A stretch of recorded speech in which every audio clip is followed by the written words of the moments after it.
thank you everyone for coming out tonight. I am Marissa Atencio, the Director for Global Education at Oglethorpe, and I am joined with Chris Summers, who is the Director of Scholarships and Financial Aid, and I'll give him a minute to introduce himself as well if there's anything else he wants to add. But this is our second or third time joining to do a focused topic just on financing study abroad. So I am going to start with a few basic things, but for the most part, we're going to spend our time talking about the financial side, the budgeting side, the things related to money and study abroad tonight. I've recorded a 1 hour presentation that's focused more on the decision-making, the planning, all of the potential program options. And so that is available on the Ogle YouTube. If you do a search or reach out to me in an email, I'm happy to share that with you, share that information or the link with you if you need it. So without further ado, so what I want to focus on tonight is making sure that you know why you want to study abroad, or that you start to think about identifying your goals for study abroad if you haven't already. So that is an objective for tonight. You can't plan for a financial expense unless you know why you're looking at that financial expense. So I do think it's important. I also want to make sure that you're aware of and understand a little about using via TRM, which is the Petrels Abroad portal for the exploration phase of study abroad, because exploring study abroad and the options that you have is a really significant part of making some decisions. So don't want to go into budgeting until you have some information about that. I also want to make sure that you get a lot of information about funding resources and different types and different scenarios. So a lot of that's going to come from Chris. We're going to do the best we can to leave as much time as possible for questions, and feel free to use the chat. I won't get to the answers necessarily while I'm speaking, but I will stop and take some breaks. So please feel free to use the chat while we're going. And then at the end with Q&A, we're happy to have you take off your mic or use the chat. Continue to do that. So thank you again for coming out tonight. Why do you want to study abroad? And so, you know, I put things into a couple of buckets, the academic reasons, personal development reasons, and career reasons. You may have a couple of others. So I want you to take a minute and look at these, really be thinking about which of these are more a priority for you, or more important for you, or less important for you. Maybe they're all super important. I really want to make sure you know that things like the equivalency for the core 301 and 302 or 302 are available for a semester-long study abroad. Again, I talk about a lot of these things in a lot more detail in a different focused topic, but all of this information is a big part of making decisions and that exploration phase to study abroad. So I don't want to not at least introduce it here with this group, because I have some new people in the room. And then know that the career side of making decisions to study abroad, one of the things that is a common response to, you know, what was the impact or the transformative thing about study abroad is career clarity, and just having a little bit better sense of who you are and what direction you want to take your life. So understand it does help you to stand out, but there's a lot of clarity that comes from the experience of study abroad, and it can have a real impact on your professional path. Okay, so Petrels Abroad portal. Oglethorpe uses a software that is, you know, helpful in a lot of different ways. The exploration of study abroad is a big part of why we use the via TRM software. It allows you to put in a lot of personal information about your preferences and your needs, and do what's called a program matching.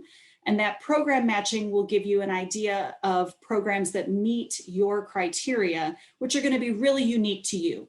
I'm happy to talk to students and help you identify particular programs, but I think this tool is a way better opportunity to do it. There are thousands of study abroad programs, and your needs are unique to you. So I'm not going to pick a program and say this is the one for you. This process of exploring and getting out there to look at the length of time, the location, how price sensitive a program, you know, your budget is, academic courses, languages that are being taught, all of that can be done 24 hours a day, 7 days a week using this tool. And you can change your preferences. So you can update things as information that you have about your options changes. It is really important to make sure that your Petros Abroad information is accurate and that it's up to date, because this is how I reach out to students like today with reminders and announcements about events like tonight. So I do reports and I use that information to target communication about scholarships, for example. So if you don't put in information about particular countries that you're interested in studying abroad, and I find out about a scholarship to Ireland, you're not going to hear about that necessarily, because I try to avoid spamming every student with every single thing. There are some things I'll send to everyone, but understand that's why I ask for the Petros Abroad profile to be complete. So once you've explored programs, you have the ability to favorite several programs and then be able to compare. This is where I want to meet with you, because this is where you and I can talk through 3 or 4 or 5 or 6, 10 or 12 even sometimes different options. It's hard to narrow down. I want to go everywhere too. But it's hard to narrow that down, but that's where I want to come into the process and start having conversations with you, start thinking through the differences that I'm aware of that you may not be about those different program options. And so that's where advising comes in. It's also where we can start having conversations about different financial aspects and scholarships and different budgetary things to be factoring in. Over time, whether it's with me alone or myself and Chris or your faculty advisor, your family and other supporters, you're going to narrow that down to 1 or 2 programs. And then submit an application, and that application can be submitted also via TRM. It's asking you some questions that are critical for Oglethorpe to review, but also to help guide you through the next steps, because depending on the type of program you're going to participate in, that information helps us connect you to what those next steps will be. Right now, we're in the middle of a pandemic. Study abroad's a little restricted or limited, but I am really eager to get students to start thinking about summer 2021. I'm hopeful. I don't want to give up hope at this point. And our application cycle for summer programs is March 1st. So I really want students to be thinking about that timeline and utilizing your winter break and this January month that we've got as a bonus potentially to really make the most of using VTRM to search, but also thinking about these external scholarships we're going to talk about tonight.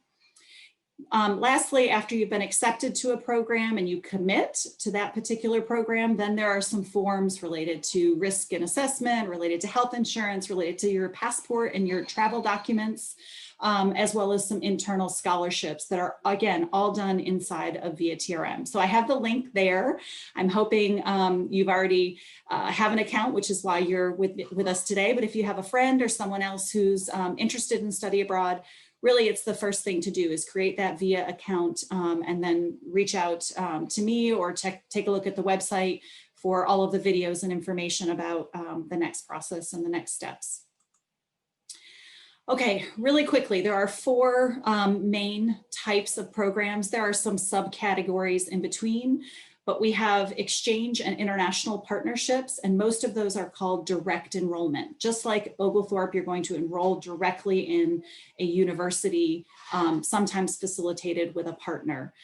These tend to be a little bit lower cost. It's not a one size fits all, but they tend to be for reasons like a bilateral exchange agreement where you're not paying tuition to that partner exchange university, you pay to Oglethorpe.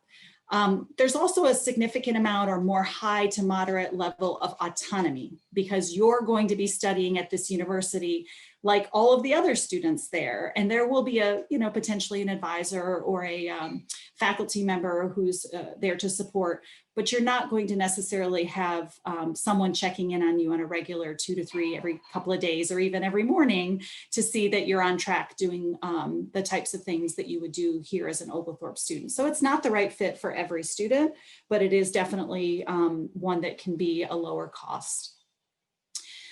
External study abroad program providers, these are there are hundreds and hundreds of businesses, some of them very large, some of them quite small and niche, where they're only looking at one particular country or region, but they are in the business of developing programs to help students study, work, volunteer, conduct internships outside of the United States. So there are all types of enrollment options. There might be a 3 credit hour, 3-week seminar or program, all the way up to a 1-year fully immersive exchange where you're living with a host family and doing an internship, right? They're all over the place. So program providers have the most range of options. Therefore, the costs and the level of autonomy, also, they range at with the same amount of variability. So all sorts of options there. It can get a little bit overwhelming, which is why, again, you've got to narrow what some of your priorities are.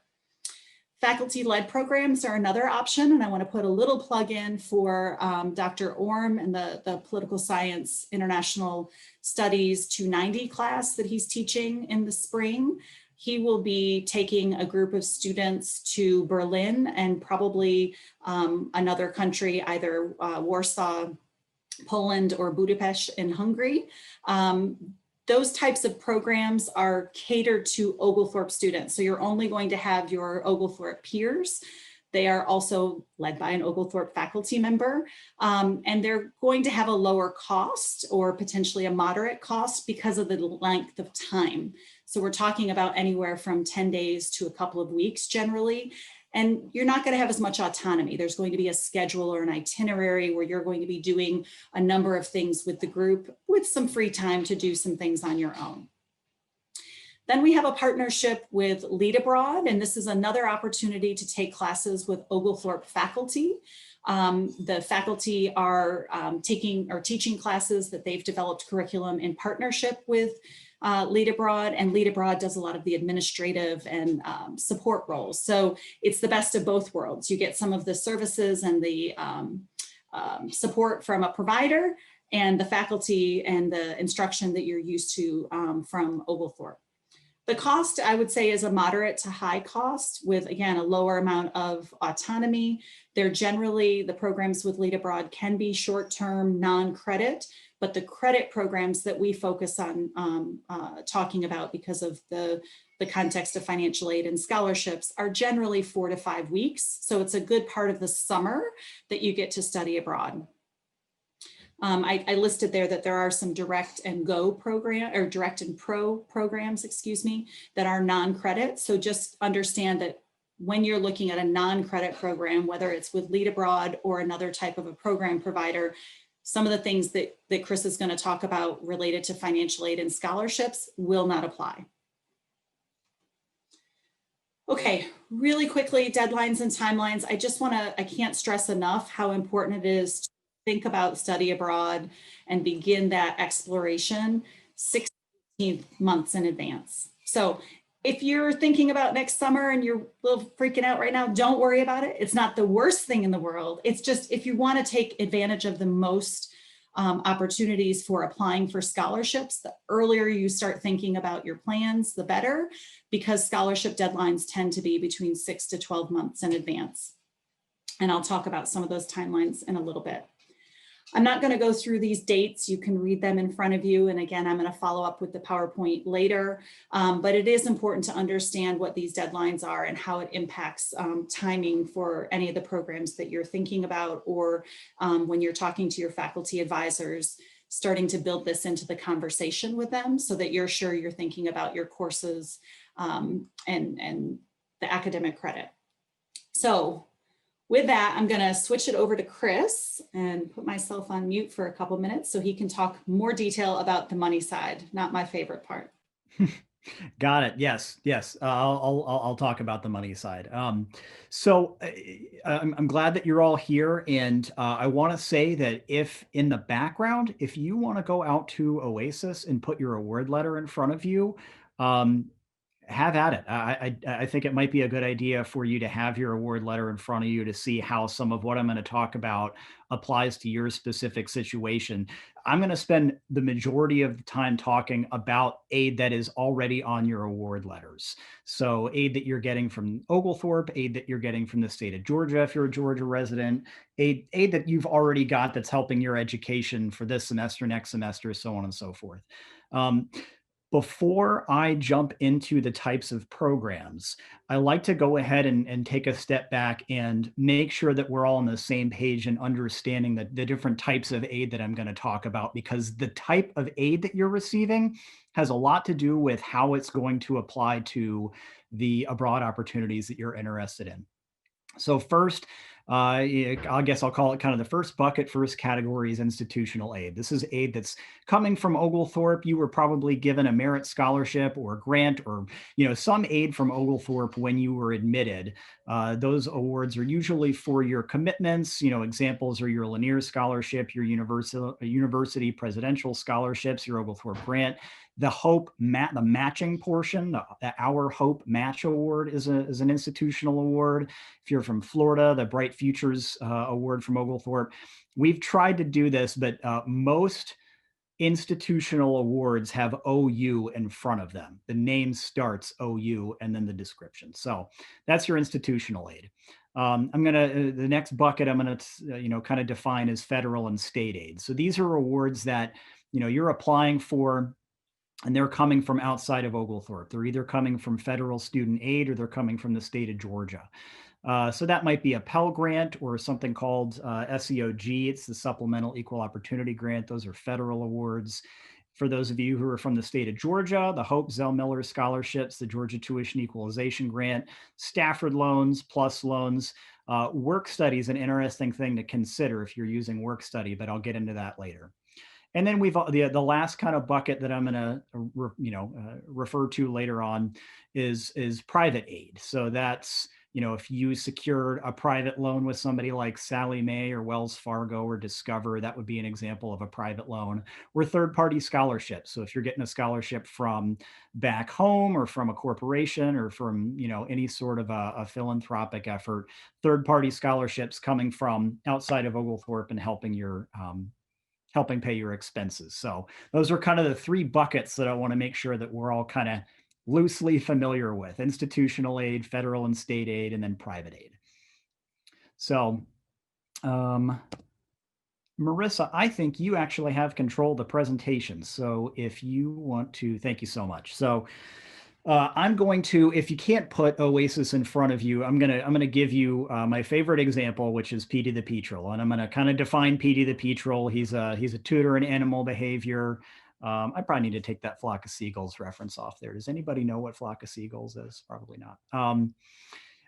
Petey lives in Traer, and Petey wants to head south for a winter abroad. So to kind of give you an example, Petey has a somewhat typical award letter at Oglethorpe. He's got a merit scholarship in terms of the Lanier Scholarship, a Hope Match Award, an Oglethorpe grant, and then the Georgia Tuition Equalization Grant and Hope Scholarship from the state of Georgia, and Stafford loans. You can see that I've put all of Petey's institutional aid in orange and all of Petey's I guess I'll say outside aid in a different color. It looks like in brown. So I'm going to come back and refer to these. But again, if you want to put your award letter in front of you, you kind of get an idea of where your aid is coming from and how it's categorized. So we can go to the next one. Thank you. All right, so I'm going to try to go through each one of the types of programs that Dr. Atencio mentioned earlier. I'm going to start with the faculty-led program. So how the faculty-led program is going to show up on your statement at Oglethorpe and how your aid is going to interact with that program is going to somewhat be determined upon, on when that program is taking place, which semester that program is attached to. So if it was attached to a typical fall or spring 16-week term, I've kind of given you an example here. So if we had a program that was going to depart and be part of this coming spring, I've kind of put what Petey's statement would look like at Oglethorpe for that, with including that trip. So PD would have the regular rate of tuition, the regular activity fee, the rate of room and board, and then there would essentially be a program fee associated with the faculty-led program that would be added on top of those things. Now, what I want to kind of draw attention to is PD's aid doesn't change as a result of this. What's changing is PD's incurring that extra cost for the program fee. The institutional aid, the federal state aid, the aid that PD lined up for the spring semester is still going to help towards tuition, fees, and room and board. So there's the main changes that PD has incurred that program fee. Now, for those of you who might be seeking or might be using like private education loans or plus loans, or kind of loans that are flexible in terms of how much you can request, you could request an additional amount to help out with the program fee in this example. One of the little bits of food for thought here that I put in this example is PD's class schedule. So PD most likely has a full-time schedule associated for the spring semester. PD's fitting that class in here. So, PD might take the faculty-led program for credit, and that might yield 4 credit hours for PD, and then PD might come back and take 3 more classes. That would be PD's 16-hour schedule. So for future considerations, that's kind of how this may work. Now, it's different in the summer. With the summer, the faculty-led program, it might stand alone. That might be PD's, the only thing that PD is registered for in the summer might be that faculty-led program. So again, I've put kind of an example of what PD's statement would look like in going on a faculty-led program during the summer. You've got the tuition associated with the credit hours that PD is earning. You've got the same program fee. What happened on the aid side? I see nothing but zeros. What happens, and this ends up being a cornerstone for all financial aid, but I think it becomes particularly important when you're considering studying abroad trips or internships. Financial aid, the cornerstone of financial aid is enrollment. So when a student is only enrolled for 4 credit hours during a term, that has a significant impact on the aid that a student can receive. Almost all of PD's aid requires that he's registered at least half time, which at Oglethorpe is 6 hours. So because PD's only enrolled in that one excursion, that the 4 credit hours for the summer in this example, there's no aid that PD receives that's applicable to this. So I don't mean to scare you guys at all. What I want to do is I want to give you guys these examples so that as you're thinking these things through, we can talk about them. If you want to talk about what this means for your award letter, what you're receiving, and how you plan it out, as Dr. Atencio mentioned earlier, we're here as a resource to help. I am happy to help walk you through this. If it's any comfort whatsoever as you go through this process, I kind of have to and do make sure that these details are available to both you and Dr. Atencio, so we're all on the same page. Let's go to the next slide, the next example. So Dr. Atencio mentioned Lead Abroad. With Lead Abroad, it's a bit different. On the last slide, I gave kind of very specific information as to what would show up on PD's statement. Lead Abroad is a bit different in the sense that billing, charges, payments, all of that goes to Lead Abroad. They work very closely with Oglethorpe, but they are a separate entity from Oglethorpe. So they kind of do a lot of this stuff independently. And when it comes to charges and bills and payments and those kinds of things, that's going directly through Lead Abroad. So now Oglethorpe is still going to be your institution. Oglethorpe is still where you're seeking your degree. If you are seeking financial aid, it'll still go through Oglethorpe on its way to Lead Abroad. So we'll kind of go through what that would look like. So I've got 2 examples. On the left, I've got Lead Greece, which you see that there's an associated program fee and there's tuition. And then I've got Direct Greece, which essentially just has a program fee associated with the sessions. Now, for Lead Greece, PD is eligible to receive, based on the award letter I had a few slides ago, $4,326. That's basically the federal aid and the state aid that PD is eligible for lead grease. But for direct grease, PD is not eligible for a dime. And I want to, again, it's essentially driving home the same thing I mentioned in the last slide. Marissa, if you want to hit next, the difference is the coursework. I think if you see on the lead grease side, there's coursework that's being attempted through the lead grease program, but there's no credit hours or there's no coursework that's being attempted through the direct grease program. So again, enrollment is a cornerstone of financial aid eligibility. So again, we'll talk this through as you're looking at your individual details, but something to keep in mind as you start to think about the programs that you're interested in and how it is associated with your aid eligibility. So we can go to the next one.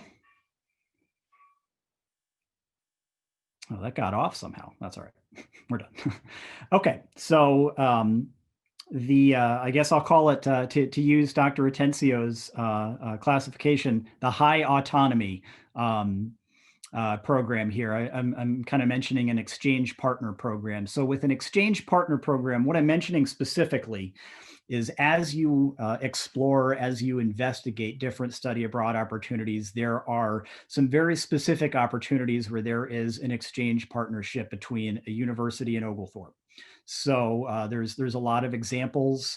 They're out on the website, but I think probably some of our more popular ones, Dr. Atencio, are probably Lille in France, and Francisco di Vittorio in Spain.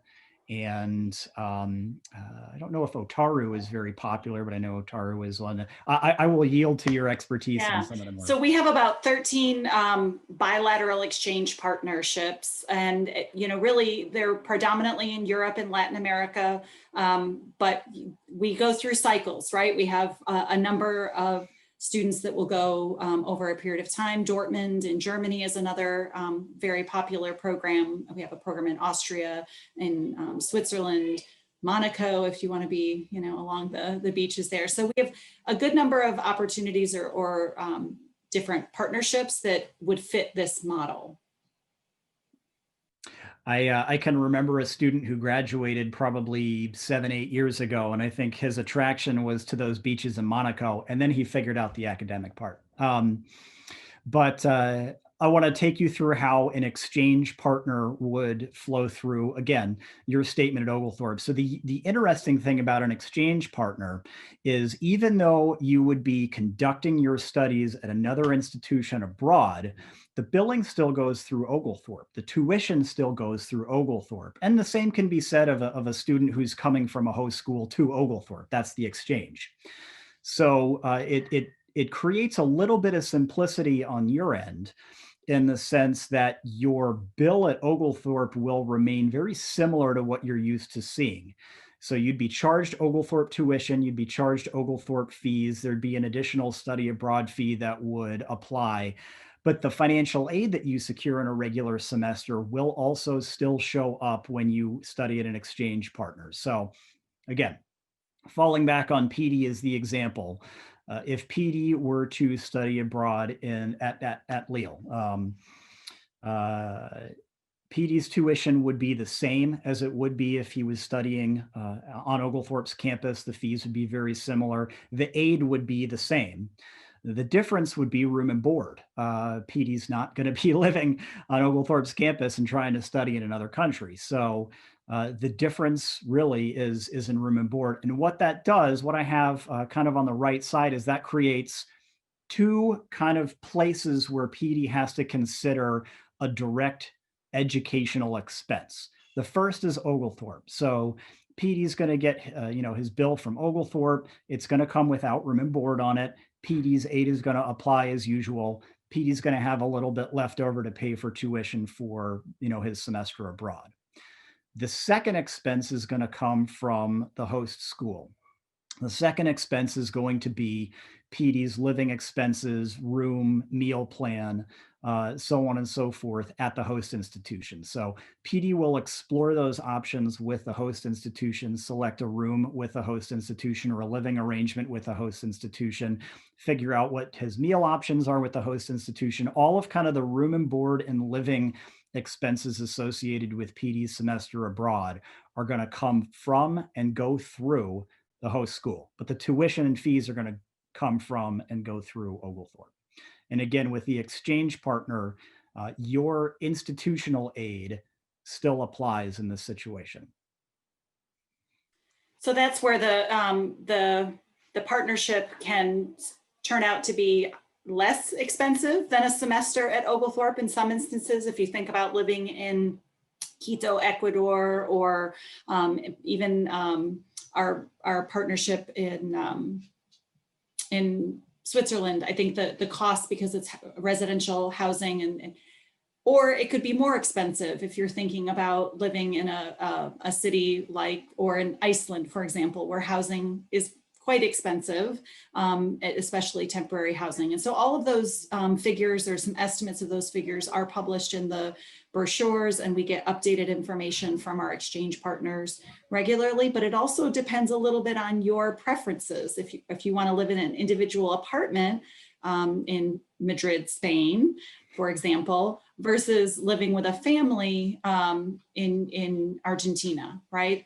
Quite different living expenses. And so it is something where Chris and I are happy to talk with you individually to look at what that if you're looking at information and not sure how to quantify what those numbers might be. Yeah, I know that there's a lot of information. There are a lot of variables to consider going abroad. I would very much welcome any conversations you want to have about trying to plan this out, because I would much rather you leave having a good understanding of what your expenses are and how prepared you are for them before you leave. So I'm happy to have those conversations, no doubt about it. Before we leave the exchange partners slide, and that's fine, we actually don't necessarily need to leave it up. What I wanted to focus on real quick was Oxford. Oxford technically is not a partner, I don't think, with any school in the world. Is that correct, Dr. Atencio? Correct. Yeah. They're not an official exchange partner with any school in the world, but with the arrangement that Oglethorpe has worked out with students who want to seek studies at Oxford, we treat it on the billing and financial aid side as a partner.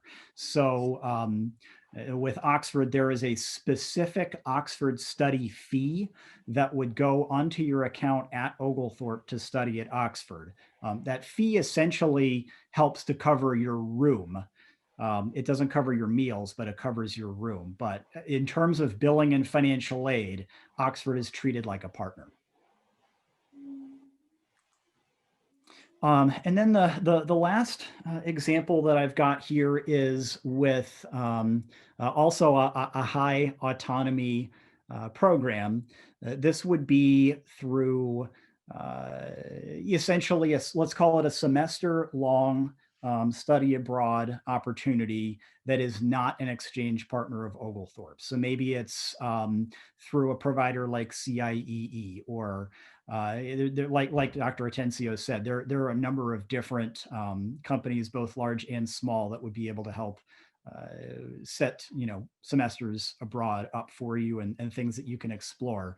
I wanted to go through what that would look like on the billing side. So yeah, and I just want to interrupt real quick. So the example here that's listed is a full fall or spring semester, but the external providers do have a wide range of options. So there are summer only options as well. I think for purposes of trying to keep it simple and just talk about the different buckets, focusing on just a fall or a spring and how that would compare to the others. But know that the option to study in just the summer is available with an external provider. yeah, and absolutely. Again, on the financial aid, and the thing to consider is credit hours. What credit hours are you attempting that you're going to transfer back to Oglethorpe? This slide, the example that I've got here, like Dr. Atencio said, would be an example of a program that would be roughly equivalent in time to one of our fall or spring semesters. So in this case, the billing in some ways is simpler. The billing is almost exclusively done between you and the host, you and the external provider. So in this case, Oglethorpe's not charging you, the tuition that you're assessed for your studies is not going through Oglethorpe. The room and board, your living expenses are not going through Oglethorpe. The trade-off here is that on the financial aid end, your institutional aid would not apply. So the grants and scholarships you're getting from Oglethorpe would not go to an external provider. Now, that's not necessarily a reason to write it off. Like Dr. Atencio said earlier, some of these programs, even with you kind of forfeiting the use of your institutional aid, may come at a lower cost anyways. So they're still worth exploring when it comes to what you want out of your experience, what it makes sense for your academic plans. I'd still take a look at these. But federal and state aid, that is absolutely still going to apply. We're still your host school. You're still seeking Oglethorpe's degree through these programs. Therefore, we still are processing your federal and state aid. So in PD's case, there'd be a couple of fees that would be charged at Oglethorpe. We would process PD's federal and state aid. And what we'd end up doing here is we would end up cutting a check of the difference. In this case, it's $5,387. We would give PD a check that would represent, kind of his net federal and state aid. PD would then use that along with his, what the rest of the resources PD secured to pay the external provider. So that's the way that this would work. The aid would still kind of flow. The federal and state and private aid would still flow through Oglethorpe because that's where you're seeking your degree. And then I think I've just got one other slide, which are other considerations, which I know I frequently talk with students about. As you get ready for this, you've got to get there and back. So you've got to consider what your airfare is going to look like. You're probably going to have some local transportation considerations to get, around the host school and the surrounding town and area. Certainly food. I know I mentioned Oxford. When you pay the Oxford study fee for a semester abroad, you're taking care of your room, but you've still got food. And the meal plans you may find different opportunities are they're probably going to act in some ways very differently than what you see at Oglethorpe. So food is certainly something to consider. Passports and visas that, depending upon where you're going, that may require appointments and some potential expenses. The one I always love to play with is the exchange rate. I always find that fascinating. The fact that things change in value as time goes on and things change. But the one other thing that I always want to make sure that students are aware of is what are you currently doing in terms of housing at Oglethorpe? I know that this is a very unique semester, but in a more typical semester, do you usually live on campus at Oglethorpe? Do you usually commute to go to Oglethorpe? If you usually commute, you're about to pick up room and board for a semester. So that's something that you need to consider among these other things. If you're used to living on campus and you're swapping your room and board for room and board at the host, with which Dr. Atencio mentioned it could be less and could be more depending upon your level of comfort and where you're going. And the last thing that I wanted to mention regarding the aid that you currently receive, if you are currently using a PLUS loan or a private loan, know that you can use the PLUS loans and the private loans to potentially fund the expenses that we've talked about, the expenses that are on this slide, the expenses that we mentioned. So you can use those because that becomes part of the cost of your education for a semester abroad. So you may be able to use those loans if that's something you want to consider. Great. Thank you.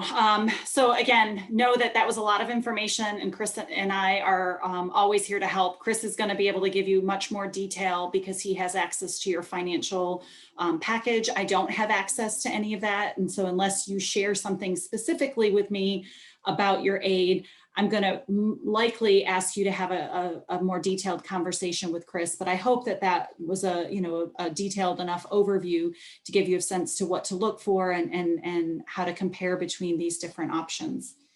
So I cannot forget to talk about the scholarships and external resources that are available. Study abroad is something that has grown pretty significantly from when I studied abroad 20 plus years ago. There weren't nearly so many financial resources there targeted to study abroad. And so if you go to the scholarship directory that's linked here on the Global Ed website, you'll see a long list. Some are just a specific individual scholarship, and some are an actual portal to a myriad of scholarship opportunities. So know that that resource is one you should start with, to just do a quick look and see where you want to target your research. I want to highlight a particular scholarship through one of the providers, because this is an example, one specific example of things that the study abroad providers offer. So while you're thinking about study abroad and visiting specific provider websites, take a look at what their programs are and what their scholarship options are, because some have some really considerable funds set aside for particular majors, population, demographics based on identity. You know, at this point in time, women are the largest percentage of in terms of gender. And so sometimes men have a really good chance at some scholarships for study abroad, because the idea of having a diverse pool of students going abroad is really important to most of these providers. So CIEE, which is one of the oldest study abroad providers, has a particular scholarship. It's called the Frederick Douglass Fellowship, that has been in place for about 4 years. This will be the 5th year, that is 100% full paid fellowship to study for 4 weeks in Ireland. So the link is here. The deadline is coming up. If you're thinking about a summer study abroad, take a look at it. Know that it is specific, this one, to students underrepresented in study abroad based on race and ethnicity. So predominantly BIPOC students. So take a look at that and know that even if you apply and don't get the scholarship, there is some incentive for other CIEE programs. So that if you're already thinking about CIEE, might as well put together a scholarship to be considered. The Fund for Study or for Education Abroad is another one with a deadline coming up. And this is a scholarship that was started basically with a number of people who knew how important it was to see study abroad be accessible to as many people as possible. So those with high financial need are definitely going to be a priority for the Fund for Education Abroad, but again, diversifying the population of students. So students from who are first generation, students who are coming from a community college, really important in that pool. The Benjamin A. Gilman Scholarship and the Gilman-McCain scholarships are both funded by the U.S. Department of State. So those are federally funded scholarships. The first one, the Gilman, is specific for students who are Pell eligible. So those federal aid that Chris was referencing earlier, if you receive a Pell grant, then I absolutely want to sit down with you and talk about getting an application for the Benjamin A. Gilman scholarship. There are 2 cycles for that scholarship program, and I have a slide in a minute to talk about it. And then if you have a family member who is an active military, the Gilman and McCain scholarship is another good one to look at. And both of those are $5,000 or up to $5,000 for programs as long as they are more than 3 weeks, I think is the minimum criteria.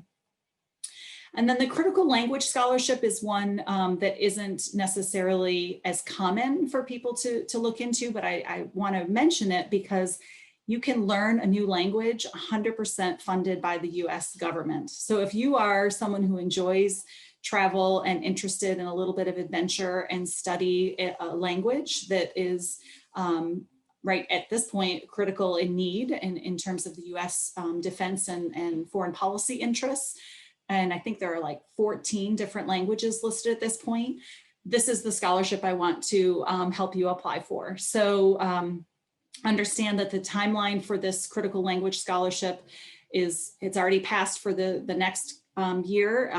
So for summer 2021, the deadline was November 20th, I think. So you won't be able to apply till next November, but it's one that you've got to put in a lot of time preparing for. And so if you're at all interested, take a look at the website and then meet with me, because it'll be something we can start to plan for and think about now.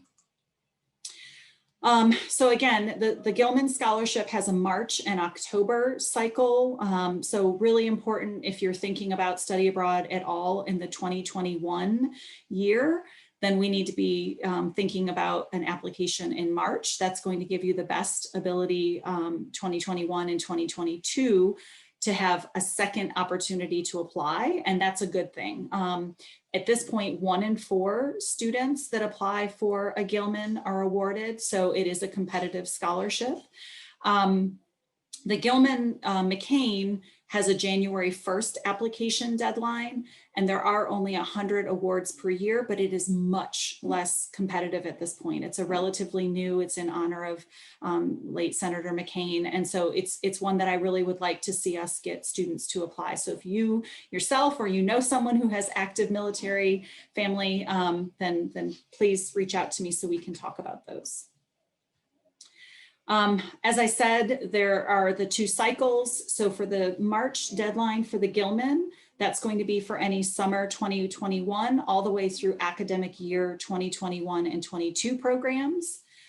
But you would have a potential second round of applying in October or the fall of 2021 for some of the spring 2022 and summer 2022 programs. So just know you could really do that twice. And I've had that happen at Oglethorpe with our students, and it is proven to help be awarded. And so if you're willing to put in the work, it's a great way. The essay itself is not overly complicated, and it is something that I think Oglethorpe students who are used to writing and doing writing intensive work in your classes, you're really well positioned to get these awards. Chris and I are both involved in the process. You don't necessarily have to have my help writing the essays or uploading things. I am happy to do that. I've sat on the Gilman review panel a couple of times, so I know what those applications look like and how decisions are made. But Chris and I both do have to be involved in certifying. So once you do submit a Gilman application, please do let us know. I'll get an alert, but the earlier I know, the better, so that I can get in there and make sure you get certified. It's just a quick box that we need to check, and then Chris has to make sure that the Pell eligibility meets the criteria. Some important things to know about the Gilman. Students are studying all over the world, so more than 100 countries. Almost 50% of the students are first generation college students. 80% indicate that they got significant amount of job related skills in participating, while half did study a language while abroad, or a little over half. Not everybody did. So if this isn't one that's tied to a language, the other critical languages is, but this is not one. And then again, all majors. So this is not specific to any academic program, which is sometimes unique because some of those scholarships have an academic focus. Okay, so I wanted to wrap up in 40 minutes, and I did pretty good at that because I wanted to make sure we had enough time for questions. So I put a couple links here and just want to reinforce how important it is to visit via TRM and make sure your profile is complete. Get in there and do the program matching. Again, if you did it a long time ago, go in and check it out and spend some time exploring. I'm available all throughout the rest of December until I guess the 22nd or 23rd. We close for the holiday for drop-in advising on Monday and Wednesdays, so you don't have to schedule an appointment. The link there is how you can schedule, and it's in my signature if you've ever sent me an email. I also have some individual appointment availability and happy to meet with you in those times. And then throughout January, if you're not in classes, it'll be a really great time for us to connect and start to plan and make sure those scholarships that you're considering, that any support you need in getting the application materials together, I'm available to help you with those. So I'm going to stop sharing so that I can see faces a little bit and my chat a little bit easier. Feel free to ask any questions that you have that are specific to you or more broad to general financial or study abroad questions, and know that you can do that either through the chat or taking yourself off mute, whichever you're more comfortable.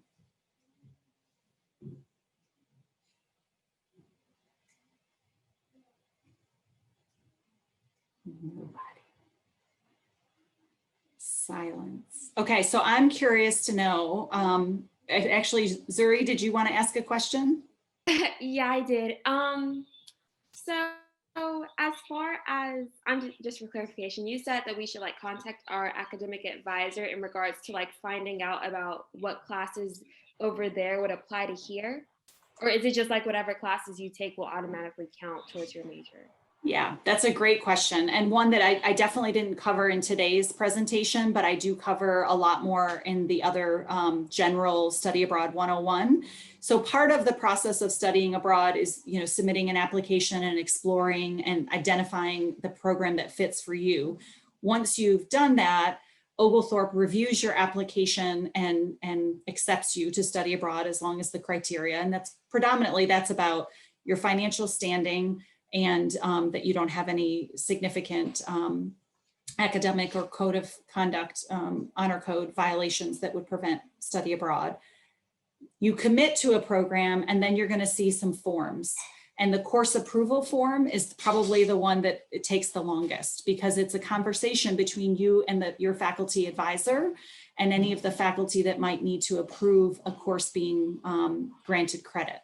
So how Oglethorpe makes this a little bit simpler: we have a set group of providers that we've worked with over the years who offer curriculum and courses that Oglethorpe faculty are comfortable meet the academic needs of our campus. So we work with about 15 providers on a regular basis. That's a lot. That's a lot of providers. Some institutions are down to like 2 and 3, they sort of narrow the pool. We really try to offer as many options as possible, so that you can see whatever region of the world or pursue whatever your goals are. Our exchange partners, same kind of thing. We have those partnerships, so our faculty are fairly confident or comfortable. It might, take some dialogue back and forth, but it is relatively streamlined, and faculty know to reach out to me, or you may ask me, can we get a syllabus for this particular class? My professor's not sure how it would apply toward my major, whether it would be a sufficient, similarity to this particular class that is a major requirement. Does that answer your question, Zuri? Yes, thank you. Perfect. So Camille, I'm sorry I missed your hand earlier. I have more like a financial aid question. So I'm a part of Dr. Orm's 290 class in the spring. So I wanted to know if any institutional aid or federal aid would apply to that class, since it is like technically like the 4th credit for that class. So that's absolutely why we did it that way. So one of the things I've been trying to push faculty to consider is embedding study abroad into an academic semester, so that the maximum financial benefit of that institutional and federal financial aid can be experienced. So I'll let Chris respond to that, but in terms of the details of how it works. But yes, that one, so you'll take a 3 credit hour course for the short second semester, and a 1 credit hour course that is tied into that spring term. Chris, you're looking upwards in the sky. I just want to make sure that I understand it correctly. When the 3 credit hours, is that part of the traditional spring schedule? Does that show, or is it part of the J term? Spring schedule. Mm-hmm. Got it. Okay. And then is there any program fee to consider with the? So there will be a program fee, and that will be, in addition to tuition, but yes. Got it. Okay. So in that case, Camille, to maybe more directly answer your question is, I don't know that I don't know that you'd be able to draw a really direct line to any of your awards and draw them right to the excursion or to the 290 course. But if it's part of your spring schedule, that means that you are getting the credit without any sort of additional tuition. It ends up being part of the full-time tuition that you're paying for the spring. And then you've got the program fee to consider. Now, I don't know, again, with this being such a strange time, I don't know. I'll be happy to take a look at your account specifically and try to reach out to you when this is over with maybe some more specific details. But your, again, the course would be kind of part of your overall schedule that's driving your tuition for the spring. So that would just kind of become part of what you're paying for when you pay full-time tuition. And then the program fee would be separate. Okay, thank you. Sure. And Ivy, I see your hand is up as well. Okay. Hi, everybody.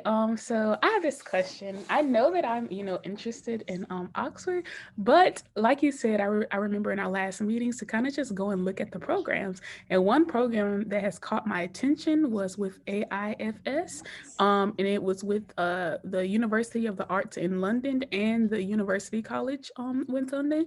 And I just wanted to ask, how would Oglethorpe treat that program, or more so, how would finance look for that? So for the AIFS program, Ivy, that would be seen as, kind of the non-partner example, the fourth slide of the 4 examples that I put up there. So we'd be looking at if we were to sit down and look at it together, we'd be looking at what costs AIFS is charging for their program, and then any federal or state aid that you're currently receiving, or that you'd be receiving, I should say, for the term that you plan to study abroad. You could use that to help to offset the costs of what AIFS is charging for their program. But then again, I always come back to the cornerstone of this, which is attempted hours. So we would blend the number of hours that you'd be bringing back into that to make sure that, we were considering everything and exploring all your aid options. Okay, cool. And then one more question. So me and my friend, we were talking about, well, she told me that for rooming, there is this option where somebody can can pay for it and then you pay them back, in one of these programs. So can you explain that? I was kind of confused on that. There's a program where somebody in London, let's say if I go to Oxford, somebody in Oxford or at Oxford, they'll pay for that, pay for, your funds and stuff, but you have to pay them back. So how would that work? Would it go through Oglethorpe, or would we have to pay out by pocket, or?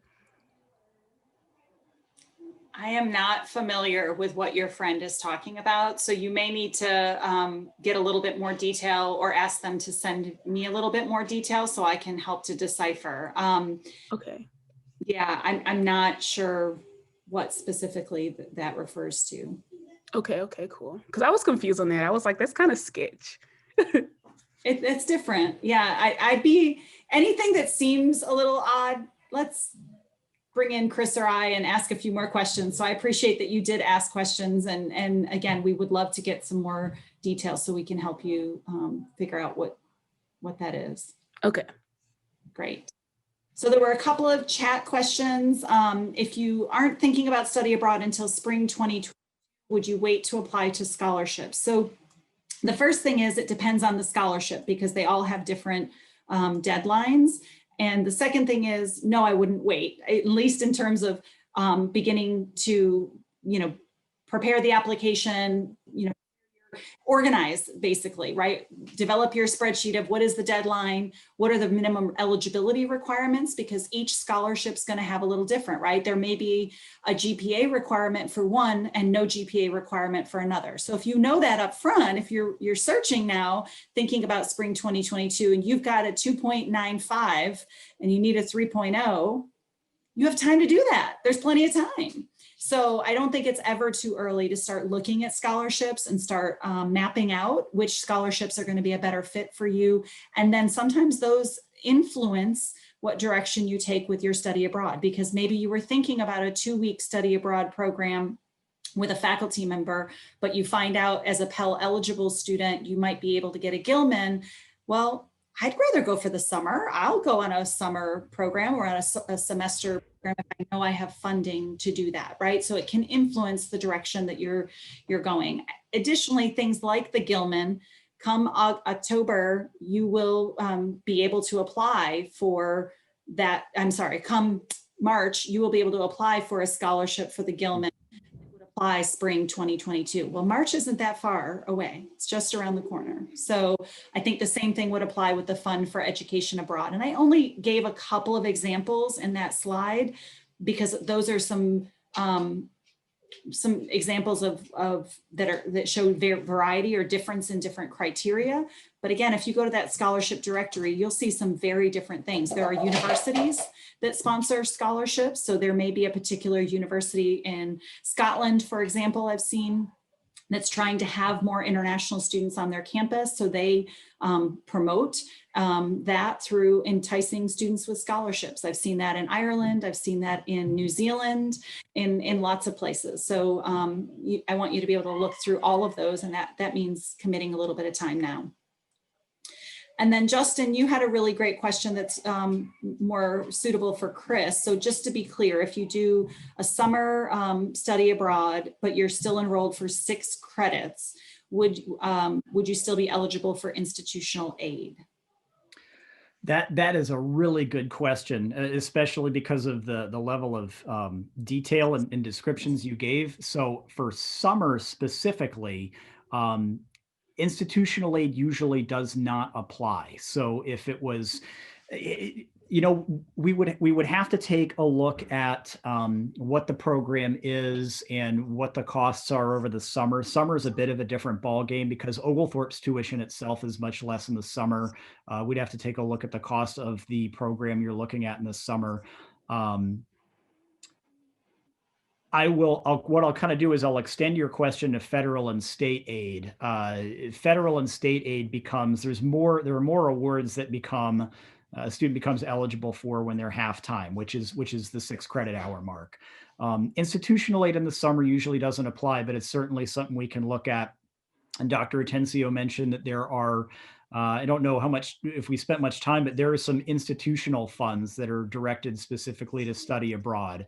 And those certainly we want to see, we've seen some of those funds go to summer studies in the past. So that's a form of institutional aid that we may be able to consider.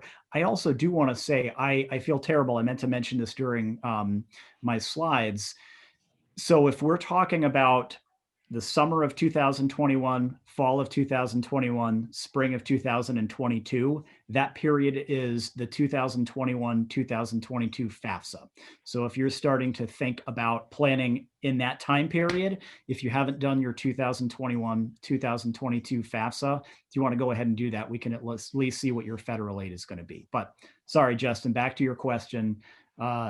6 credit hours would get you to half-time. Summer usually institutional aid doesn't apply, but we would be encouraging you if you were looking at a study abroad program in the summer, as well as any other semester, to apply for our institutional study abroad specific funds. Yeah, and so thank you, Chris, because that's the first time we've mentioned it. So it reminds me I probably need to add a bullet in the slide. I forgot to. Reserve, we have a few endowed scholarships. So some wonderful alums have continued to fund scholarships for study abroad, which is lovely. We have a couple of funds that are endowed through private organizations. It's not a massive amount of money. So to be very frank, I focus on those others because they're going to be a much more significant dollar amount. But in the summer, we reserve those funds because institutional aid doesn't apply and because federal financial aid and state aid are generally a little more limited, right? There's not as much flexibility. So we try to reserve those institutional funds so that we can help students in the summer where there's less options available. Yep. And that scholarship process. So we call it a scholarship because it's a part of the application process that you would get once you've been accepted. It's one of the forms, just like the course approval form, that you have access to complete. It's not a requirement, but any student who's interested in considering scholarships is encouraged to apply. And we do have preference for those that show institutional needs, so federal, based on the FAFSA, based on institutional information that we have at the time. So Chris is involved in that process as well. But that's a great question. Thank you so much. You're welcome. Well, we have, I think, gone a little bit over the time that I anticipated. I know an hour is a lot to ask of folks in the evening after you've been on Zooms all day. I'm so grateful that you were able to join us. And for anyone who didn't get all of the questions answered that you have some more specific things you want to talk to us about privately, again, please know we're both available. You can email me first and just get the conversation started, and then I'm happy to meet with you to have a discussion. And I know Chris is the same. So with that, Chris, thank you so much for joining me again for another evening of financial stuff that I'm not that excited about, but you are. And I will send everyone a follow-up email with the materials attached and the YouTube link once that YouTube link goes live, okay? Thank you. Have a good night, everybody. Good night.